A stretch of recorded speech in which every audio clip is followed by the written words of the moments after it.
بسم اللہ الرحمن الرحیم الحمدللہ رب العالمین والعاقبۃ للمتقین والصلاة والسلام علی رسولہ محمد وآلہ وصحبہ اجمعین الطیبین الطاہرین اما بعد بسم اللہ الرحمن الرحیم کہ رمضان کے 4 عمل کون سے ہیں؟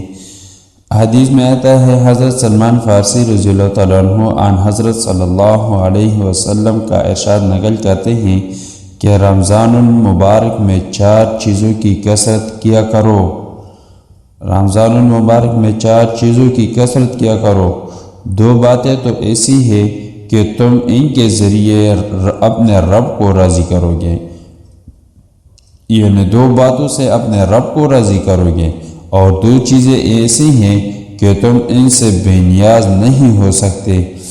پہلی 2 باتیں جن کے ذریعے تم رب کو راضی کرو گے یہ ہے کہ لا الہ الا اللہ کی گواہی دینا اور استغفار کرنا۔